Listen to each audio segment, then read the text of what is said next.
আসসালামু আলাইকুম। আমন্ত্রণ জানাচ্ছি এনটিভির মধ্যাহ্নের খবরে, সাথে আছি কাজী তামান্না তৃষা। কাদের মোল্লার ফাঁসি কার্যকর করার প্রতিবাদে সারা দেশে জামায়াত শিবিরের ডাকা সকাল সন্ধ্যা হরতাল চলছে। লালমনিরহাটের পাটগ্রাম উপজেলার সরেয়ার বাজারে জামায়াত শিবির কর্মীদের সাথে সংঘর্ষে নিহত হয়েছে 2 জন, গুলিবিদ্ধ হয়েছে আরো 3 জন। এদিকে রেল লাইনের ফিশ প্লেট খুলে ফেলায় বন্ধ রয়েছে লালমনিরহাট বুড়িমারি রুটের ট্রেন চলাচল। প্রতিনিধিদের পাঠানো তথ্য ছবিতে ডেস্ক রিপোর্ট।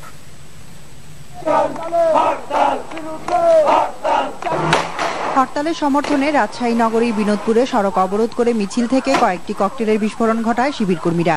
এই সময় পুলিশ রাবার বুলেট ও টিয়ার শেল ছোড়ে।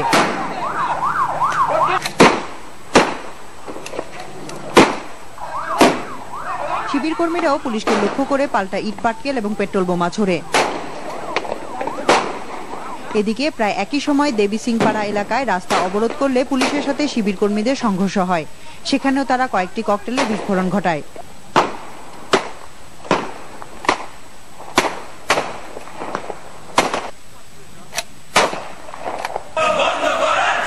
বগুড়া শহরের খান্দার মোড়ে মিছিল বের করে ছাত্র শিবির। পরে গোহাইল রোডে ইট, গাছের গুড়ি ও বিদ্যুতের খুঁটি ফেলে কয়েক কিলোমিটার সড়ক অবরোধ করে তারা। এছাড়া মাটিডালি বিমান মোড়ে, বগুড়া রংপুর মহাসড়ক, বগুড়া নওগাঁ মহাসড়ক ও সাবগ্রামে বগুড়া ঢাকা মহাসড়কে পিকেটিং করে হরতাল সমর্থকরা। গাজীপুর শহরের জোরপুকুর এলাকায় বিক্ষোভ মিছিল করে জামায়াত কর্মীরা। এক পর্যায়ে তারা ইট ফেলে ও টায়ার জ্বালিয়ে সড়ক অবরোধ করে এবং ককটেলের বিস্ফোরণ ঘটায়। চট্টগ্রাম নগরীর আগ্রাবাদ চৌমোহনী এলাকায় মিছিল করে জামায়াত ইসলামী। পরে সমাবেশ অনুষ্ঠিত হয়। এ সময় হরতালকারীরা পুলিশকে লক্ষ্য করে কয়েকটি ককটেল নিক্ষেপ করলে পুলিশকে বহনকারী গাড়িটি আংশিক ক্ষতিগ্রস্ত হয়। সিরাজগঞ্জ সদর উপজেলার তেলকুপিতে মিছিল করে জামায়াত শিবির। এ সময় তারা সড়কে আগুন দিয়ে পিকেটিং করে। এর আগে শনিবার রাতে সিরাজগঞ্জ মুলিবাড়ি বাইপাস সড়কের বৈতারায় 2টি বেলি ব্রিজের পাটাতন খুলে ফেলায় একটি পণ্যবাহী ট্রাক নিয়ন্ত্রণ হারিয়ে খাদে পড়ে যায়। এছাড়া পুড়িয়ে দেয়া হয় একটি প্রাইভেট কারও। খুলনা নগরীর কয়েকটি স্থানে ঝটিকা মিছিল করেছে জামায়াত শিবির। এছাড়া লবণচোরায় মিছিল করে সড়কে আগুন দিয়ে অবরোধ করে হরতাল সমর্থকরা। সিলেট নগরীর পাঠানটুলা থেকে শিবির কর্মীরা মিছিল নিয়ে সুবিদ বাজারে গিয়ে টায়ার জ্বালিয়ে সড়ক অবরোধ করে ককটেলের বিস্ফোরণ ঘটায়। চুয়াডাঙ্গা আলমডাঙ্গা সড়কের বোয়ালমারিতে গাছ কেটে সড়ক অবরোধ করে শিবির কর্মীরা। এছাড়া মেহেরপুর, পিরোজপুর, দিনাজপুর ও নওগাঁয় বিক্ষোভ মিছিল করে শিবির কর্মীরা। তাহমিনা তাসির, এনটিভি নিউজ ডেস্ক। দর্শক, রাজশাহী মহানগরীর বিনোদপুর এলাকায় সকাল থেকে জামায়াত শিবিরের সাথে পুলিশের থেমে থেমে সংঘর্ষ হয়েছে। সেখানে আছেন আমাদের রাজশাহীর স্টাফ করেসপন্ডেন্ট সম সাজু। আমরা এখন সরাসরি তার সাথে কথা বলছি।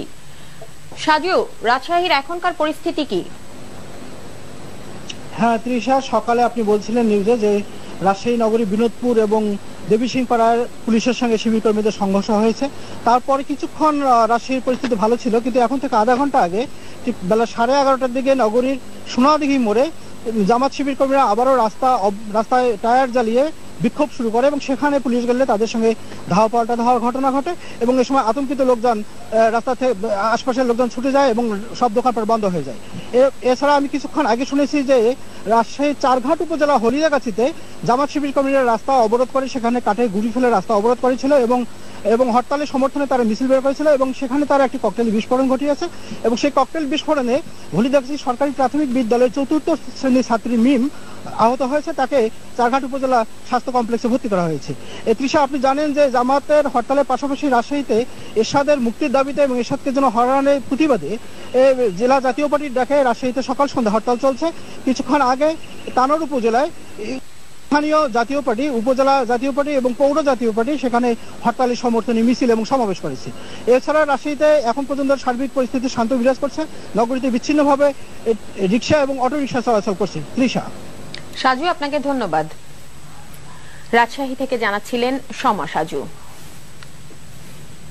হরতালের আরো খবর জানতে আমরা এখন যাব চট্টগ্রামের পোর্ট এলাকায়। সেখানে আছেন আমাদের সিনিয়র করেসপন্ডেন্ট শামসুল হক হায়দরি। হায়দরি, পোর্ট এলাকা সহ চট্টগ্রামের হরতালের সার্বিক পরিস্থিতি আমাদের জানান। তৃষা, চট্টগ্রামের সার্বিক পরিস্থিতি বলতে আমি যেটা বলবো এই মুহূর্তে যে আমরা চট্টগ্রামের বিভিন্ন এলাকা এবং নগরীর প্রবেশ মুখগুলো আমরা ইতিমধ্যেই ঘুরে দেখে এসেছি। মানে সার্বিক অবস্থা মোটামুটি শান্তিপূর্ণভাবে হরতাল চলছে আমরা বলতে পারি। সকালে জামায়াত এবং শিবিরের দু একটি বিচ্ছিন্ন ককটেল বিস্ফোরণের ঘটনা এবং ঝটিকা মিছিল ছাড়া আর তেমন কোনো তৎপরতা নেই। নগরীতে যানবাহনের সংখ্যা খুবই কম, ছোটখাটো যানবাহনগুলো চলছে, ব্যক্তিগত যানবাহন নেই বললেই চলে, গণপরিবহনের সংখ্যাও খুব কম। এবং চট্টগ্রামের সাথে যে সড়কগুলো সংযুক্ত সেগুলো ঢাকা চট্টগ্রাম মহাসড়ক, সেখানে বড় যানবাহনগুলো চলছে না। এবং চট্টগ্রাম কক্সবাজার সড়কের সাতকানি এলাকায় জামাত এবং শিবির বিভিন্ন এলাকায় তারা অবস্থান নেওয়াতে সেই সড়কটি বন্ধ রয়েছে। তবে এই পর্যন্ত কোনো অপ্রীতিকর কোনো ঘটনা ঘটেনি। আর রেলের ব্যাপারটা যেটা আমরা একটু আগেই কথা বলেছি, তারা জানিয়েছেন রেল কর্তৃপক্ষ যে তারা ট্রেনগুলো চালাবার চেষ্টা করছে। এই পর্যন্ত রেল লাইনের কোথাও কোনো সমস্যা হয়নি, তারপরেও শিডিউল মেনটেন করা যাচ্ছে না। মাঝে মধ্যে যে ট্রেনগুলো ছেড়ে যাচ্ছে সেগুলো পাইলটিং সিস্টেম, অর্থাৎ আগে একটা ইঞ্জিন চালিয়ে এবং কিংবা ট্রলি চালিয়ে রেল লাইনের কোথাও কোনো সমস্যা আছে কিনা দেখে তারপর ট্রেনগুলো ছাড়া হচ্ছে। এই পর্যন্ত মোটামুটিভাবে 2টি ট্রেন তারা ছেড়েছেন বলে আমাদেরকে জানিয়েছেন, অত্যন্ত যাত্রী সংখ্যা কম নিয়ে। তো এই হচ্ছে যে সার্বিকভাবে নগরীর পরিস্থিতি, কোথাও কোনো সমস্যা নেই। তৃষা। হায়দরি, আপনাকে ধন্যবাদ। চট্টগ্রাম পোর্ট থেকে জানাচ্ছিলেন সহকর্মী শামসুল হক হায়দরি। এদিকে জাতীয় পার্টির চেয়ারম্যান এইচ.এম. এরশাদের মুক্তির দাবিতে নওগাঁ ও চাঁদপুরে জাতীয় পার্টির ডাকে সকাল সন্ধ্যা হরতাল চলছে। হরতালের সমর্থনে নওগাঁ শহরে কোনো মিছিল পিকেটিং দেখা যায়নি, তবে সকাল 10টার দিকে জাতীয় পার্টির কেন্দ্রীয় সাংগঠনিক সম্পাদক অ্যাডভোকেট তোফাজ্জল হোসেনের নেতৃত্বে নেতাকর্মীরা শহরের মুক্তির মোড়ে সমবেত হয়। এছাড়া হরতালে দোকানপাট ও ব্যবসা প্রতিষ্ঠান খোলেনি, বন্ধ রয়েছে দূরপাল্লার যান চলাচল। চাঁদপুরেও শান্তিপূর্ণভাবে হরতাল চলছে, এখানেও হরতালের সমর্থনে কোনো মিছিল বা পিকেটিং হয়নি। দূরপাল্লার যান চলাচল বন্ধ থাকলেও স্বাভাবিক রয়েছে ট্রেন চলাচল। চলমান রাজনৈতিক সহিংসতা, হরতাল, অবরোধের পরিপ্রেক্ষিতে এখন সাদা পতাকা মিছিল করছেন ব্যবসায়ীরা। ব্যবসায়ীদের শীর্ষ সংগঠন এফবিসিসিআই এর উদ্যোগে দেশের সব ব্যবসা প্রতিষ্ঠানের সামনে প্রতীকী এই প্রতিবাদ কর্মসূচি পালিত হচ্ছে। আজকের কর্মসূচি শেষে পরবর্তী নতুন কর্মসূচি ঘোষণা করবেন ব্যবসায়ী নেতারা। বিজিএমইএ, বিকেএমইএ, বিটিএমইএ ও রিহ্যাব সহ সারা দেশের ব্যবসায়ীদের সব সংগঠন এই কর্মসূচির সাথে একাত্মতা প্রকাশ করেছে। কর্মসূচি পালনের পাশাপাশি ব্যবসায়ী সংগঠনগুলোর শীর্ষ নেতারা এখন সেখানে বক্তৃতা করছেন। দর্শক, এই মুহূর্তে মতিঝিল এফবিসিসিআই ভবনের সামনে আছেন আমাদের স্টাফ করেসপন্ডেন্ট রোকন উদ্দিন। ব্যবসায়ীদের এই কর্মসূচির বিস্তারিত জানতে আমরা সরাসরি তার কাছে চলে যাচ্ছি। রোকন, কর্মসূচিতে ব্যবসায়ী নেতারা কি বলছেন? কর্মসূচিটি শুরু হয় এবং সেটি এখন প্রায় শেষের দিকে, কারণ 12:30টার দিকে তাদের এই কর্মসূচি শেষ হওয়ার কথা ছিল। আর আপনাকে যদি আমি দেখাই চারপাশে, এখানে আসলে আমি যেটা দেখেছি যে বিভিন্ন জায়গা থেকে, রাজধানীর বিভিন্ন জায়গা থেকে ব্যবসায়ীরা এখানে এসেছেন। তারা সাদা পতাকা নিয়ে একটি প্রতিবাদ করার চেষ্টা করছেন। তারা বলছেন যে এটি তাদের একটি প্রতিবাদ কর্মসূচি, যাতে দুই দল, বড় দেশের প্রধান দুই দল যারা বুঝে যে ব্যবসায়ীরা সহিংসতা চান না, তারা চান শান্তি এবং তারা ব্যবসা বান্ধব পরিবেশ চান। এই ব্যবসা বান্ধব পরিবেশ সৃষ্টির দাবিতেই কিন্তু তারা আজকের এই প্রতিবাদ বন্ধন করছেন। একই সাথে যাতে তাদের কোনো ক্ষতি না হয় এবং ব্যবসায়ীরা ঠিকভাবে ব্যবসা করতে পারেন, কোনো ক্ষয়ক্ষতি না হয়, এবং হরতাল এবং অবরোধের মতো সহিংস রাজনীতি পরিহারের দাবিতে তারা এটি করছেন। আর আরেকটি জিনিস আপনাকে জানিয়ে রাখি, শুধু কিন্তু রাজধানীতেই নয়, বাংলাদেশের বিভিন্ন জায়গায় যেখানে দোকান মালিক সমিতি, চেম্বার সমিতি এবং এফবিসিসিআই এর অন্যান্য সংগঠনগুলো আছেন, ব্যবসায়ীরা আছেন, তারাও কিন্তু এই কর্মসূচি পালন করছেন সারা দেশে একসাথে। এখন প্রায় শেষের দিকে এই অনুষ্ঠান, আর এই অনুষ্ঠানের মাধ্যমে তারা আরেকটি বিষয় বলছেন যে তাদের দাবি প্রায় পূরণের দিকে। এজন্য এটা তারা বলছেন যে বড় দুই দল এখন আলোচনার টেবিলে বসেছে, এটা যদি তারা আরেকটু আগে বসতেন তাহলে হয়তো এই ধরনের সহিংসতা হতো না। তো সবকিছু মিলে আসলে তারা দাবি জানাচ্ছেন যাতে এই সহিংসতা এবং সহিংসতার রাজনীতি পরিহার করা হয় এবং পরিবেশ বান্ধব একটি ব্যবসা বান্ধব একটি পরিবেশ সৃষ্টি যেন হয়, সেই দাবি তারা করছেন। তৃষা। রোকন, আপনাকে ধন্যবাদ। মতিঝিল থেকে বলছিলেন রোকন উদ্দিন, জানাচ্ছিলেন ব্যবসায়ীদের শীর্ষ সংগঠনের সাদা পতাকা মিছিলের খবর। জামায়াত নেতা আব্দুল কাদের মোল্লার ফাঁসি কার্যকরের প্রতিবাদে ডাকা সকাল সন্ধ্যা হরতাল রাজধানীতে মোটামুটি শান্তিপূর্ণভাবেই চলছে। এখনো পর্যন্ত কয়েকটি মিছিল ও ককটেলের বিস্ফোরণ ছাড়া তেমন কোনো অপ্রীতিকর ঘটনার খবর পাওয়া যায়নি। হরতালের সমর্থনে পুরনো ঢাকার বংশাল, শ্যামবাজার, মগবাজার, শাহজাহানপুর এবং মিরপুর ও মোহাম্মদপুরে মিছিল করেছে জামায়াত। এ সময় কয়েকটি স্থানে ককটেলের বিস্ফোরণ ঘটায় দলটির নেতাকর্মীরা। সকালে দনিয়াতে মিছিল করেছে ছাত্র শিবিরের মহানগর দক্ষিণ শাখা। আর সংগঠনটির জগন্নাথ বিশ্ববিদ্যালয় শাখা মিছিলের পর রাস্তায় আগুন দেওয়ার পাশাপাশি ককটেলের বিস্ফোরণ ঘটিয়েছে সূত্রাপুরে। খিলগাঁর নন্দীপাড়ায় শিবিরের মিছিল ও ককটেল বিস্ফোরণের সময় 4 জনকে আটক করেছে পুলিশ। রাস্তায় গণপরিবহনের সংখ্যা অন্যান্য দিনের তুলনায় কম। রাজধানী থেকে দূরপাল্লার বাস ছেড়ে যায়নি। বিভিন্ন গুরুত্বপূর্ণ মোড়ে আইন শৃঙ্খলা বাহিনীর সদস্যদের তৎপরতা দেখা গেছে। গত 12 ডিসেম্বর রাতে জামায়াত নেতা কাদের মোল্লার ফাঁসির রায় কার্যকর করা হয়। জামায়াতের হরতালের খবর জানতে এবারে আমরা যাচ্ছি আমাদের স্টাফ করেসপন্ডেন্ট ফাহাদ মোহাম্মদের কাছে। তিনি আছেন রাজধানীর গাবতলী এলাকায়। ফাহাদ, সকাল থেকে তো আপনি গাবতলী, শ্যামলী, মিরপুর সহ আশেপাশের এলাকা ঘুরে দেখেছেন, তো এখনকার হরতালের চিত্র কেমন?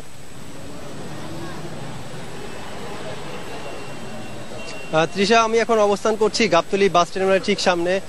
সকাল থেকে আসলে বলতে গেলে হরতালের সমর্থনে এই গাবতলী, মিরপুর এলাকায় তেমন কোনো পিকেটিং বা অপ্রীতিকর কোনো ঘটনার খবর আমরা পাইনি। তবে একটি তথ্য আপনাকে জানিয়ে রাখি যে কিছুক্ষণ আগে অর্থাৎ সকাল 11টার দিকে কল্যাণপুরে শিবিরের একটি মেস থেকে বিপুল পরিমাণে বোমা তৈরি সরঞ্জাম উদ্ধার করেছে মিরপুর মডেল থানা পুলিশ। বিপুল পরিমাণে বলছি এই কারণে সেখান থেকে আসলে প্রায় 40 কেজি গান পাউডার, প্রায় 2.5 মণ লোহার গুঁড়া এবং স্প্লিন্টার, শতাধিক জিহাদি বই, ব্যানার এবং কয়েকটি পাসপোর্ট সহ 2 জন শিবির কর্মীকে তারা আটক করতে সমর্থ হয়েছে। তো মিরপুর মডেল থানা পুলিশের ভারপ্রাপ্ত কর্মকর্তা মোহাম্মদ সালাউদ্দিন আমাদেরকে যেটা জানিয়েছে যে আসন্ন নির্বাচনকে সামনে রেখে তারা বড় ধরনের নাশকতার জন্যই এই প্রস্তুতিগুলো সেই বাসায় নিচ্ছিল। তাছাড়া বলতে গেলে সকাল থেকে এই গাবতলী বাস টার্মিনাল থেকে দূরপাল্লায় কোনো বাস আমরা ছেড়ে যেতে দেখিনি। তবে মোটামুটি গণপরিবহন চলাচল করছে ভালোই। আর আমার ডান পাশে দেখতে পাচ্ছেন ব্যবসায়ী মহল থেকে একটি মানববন্ধন অনুষ্ঠিত হচ্ছে। সাদা পতাকা হাতে চলমান রাজনৈতিক যে সহিংসতা সেটি বন্ধের প্রতিবাদে তারা এই মানববন্ধনটি করছে। তো তৃষা, এই ছিল এখানকার সর্বশেষ পরিস্থিতি। ফাহাদ, আপনাকে ধন্যবাদ। গাবতলী থেকে জানাচ্ছিলেন ফাহাদ মোহাম্মদ। রাজধানীর কল্যাণপুরে একটি মেস থেকে বিপুল পরিমাণ বোমা তৈরির সরঞ্জাম সহ 2 শিবির কর্মীকে আটক করেছে পুলিশ। সকালে গোপন সংবাদের ভিত্তিতে মিরপুর থানা পুলিশ কল্যাণপুরের 2 নম্বর সড়কের 7 নম্বরের একটি বাড়িতে অভিযান চালায়। সেখান থেকে 8-10টি ককটেল, 40 কেজি গান পাউডার, 2 মণ স্প্লিন্টার, লোহার গুঁড়া, সাংগঠনিক বই, ব্যানার ও পাসপোর্ট জব্দ করে পুলিশ। এ সময় সাজিদ ও খালিদ নামে 2 শিবির কর্মীকেও আটক করা হয়। মিরপুর থানার ভারপ্রাপ্ত কর্মকর্তা সালাউদ্দিন আহমেদ জানান, বোমা তৈরি করে কল্যাণপুর, শ্যামলী ও মিরপুর সহ রাজধানীর বিভিন্ন জায়গায় নাশকতার পরিকল্পনা করছিল তারা। নির্বাচনের আগে 2 প্রধান দলকে সমঝোতায় পৌঁছাতে আবারও আহ্বান জানিয়ে 2 শীর্ষ নেতাকে চিঠি দিয়েছেন 6 মার্কিন কংগ্রেস সদস্য। একই বক্তব্য দিয়ে প্রধানমন্ত্রী শেখ হাসিনা ও বিরোধী দলীয় নেতা বেগম খালেদা জিয়াকে দেয়া পৃথক চিঠিতে বাংলাদেশের চলমান রাজনৈতিক সংকট ও সৃষ্ট সহিংসতায় তারা উদ্বেগ প্রকাশ করেছেন। তারা বলেন, বাংলাদেশের অর্থনৈতিক উন্নয়নে এসব ঘটনা নেতিবাচক প্রভাব ফেলছে। সবার কাছে গ্রহণযোগ্য একটি নির্বাচন পদ্ধতি খুঁজে নেওয়া জরুরি বলেও তারা মন্তব্য করেন। কংগ্রেসম্যানরা হলেন Eliot N Engel, Edward R Royce, Steve Chabot, Joseph Crowley, George Holding ও গ্রেস মে। এদিকে নির্বাচন এপ্রিলে পিছিয়ে যেতে পারে বলে সরকারি সূত্র উল্লেখ করে কলকাতার প্রভাবশালী দৈনিক আনন্দবাজার এমন খবর দিয়েছে।